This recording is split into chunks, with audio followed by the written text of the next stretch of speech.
2019 সালের 24 ফেব্রুয়ারি শাহজালাল আন্তর্জাতিক বিমানবন্দর থেকে বাংলাদেশ বিমান এয়ারলাইন্সের BG-147 উড্ডয়নের পর ছিনতাই করতে গিয়ে নিহত হন চিত্রনায়িকা শিমলার স্বামী পলাশ আহমেদ। বোমা সদৃশ্য বস্তু ও অস্ত্র দেখিয়ে বিমানটি ছিনতাইয়ের চেষ্টা করেছিলেন তিনি। এই ঘটনায় সে সময় গণমাধ্যমকে কমান্ডো অভিযানে থাকা বিমান বাহিনীর এক কর্মকর্তা জানিয়েছিলেন, ছিনতাইয়ের সময় শিমলার সঙ্গে কথা বলার আগ্রহ প্রকাশ করেছিলেন পলাশ। পরে 8 মিনিটের কমান্ডো অভিযানে নিহত হন চিত্রনায়িকার স্বামী। এদিন বিমান থেকে একটি খেলনা পিস্তল ও কিছু বিস্ফোরক সদৃশ্য বস্তু আলামত হিসেবে উদ্ধার করা হয়। সম্প্রতি এক সাক্ষাৎকারে সেই ঘটনা নিয়ে আবারও কথা বলেছেন শিমলা। অভিনেত্রী বলেন, পৃথিবীতে ভালোবাসার জন্য এ ধরনের কোনো ঘটনা ঘটেছে কি না তা বলতে পারি না, তবে আমি বিষয়টি নিয়ে গর্ব করছি না, কারণ এটি আমার জন্য কষ্টের। শিমলা আরও বলেন, আমি চাই না কখনো আমার জন্য কেউ এসব করুক।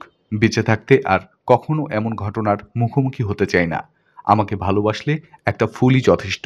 পুলিশের তদন্ত সূত্রে জানা যায়, 2018 সালের 3রা মার্চ পলাশকে বিয়ে করেন শিমলা, কিন্তু পলাশ তার আগের বিয়ের খবর অভিনেত্রীর কাছে গোপন রেখেছিলেন। পরে বিষয়টি জানতে পেরে একই বছরের 6 নভেম্বর তাকে ডিভোর্স দেন শিমলা। ডিভোর্সের পর মূলত হতাশা থেকে বিমান ছিনতাইয়ের চেষ্টা করেন পলাশ। এ ঘটনায় শিমলাকে কয়েক দফা জিজ্ঞাসাবাদ করা হলে তিনি জানান, বিয়ের পর মনে হয়েছিল মানসিক সমস্যা আছে পলাশের, তাই ডিভোর্স দেই।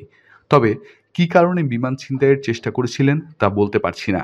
সে সময় টক অফ দ্য টাউনে পরিণত হয়েছিল বিমান ছিনতাইয়ের এই ঘটনা। উড়োজাহাজ ময়ূরপঙ্খী বিমান ছিনতাই চেষ্টা মামলার চূড়ান্ত প্রতিবেদন তদন্ত শেষে আদালতে জমা দেয় পুলিশ। তদন্তে ৭৯ জনের সাক্ষ্য ও বিভিন্ন আলামত পরীক্ষার পর জানা যায়, সাবেক স্ত্রী শিমলা ডিভোর্স দেওয়ার পর হতাশা থেকেই বিমান ছিনতাইয়ের নাটক করেন পলাশ।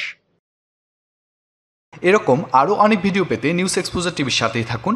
চ্যানেলটি সাবস্ক্রাইব করুন এবং সাথে বেল আইকনটি বাজিয়ে দিন। আসসালামু আলাইকুম।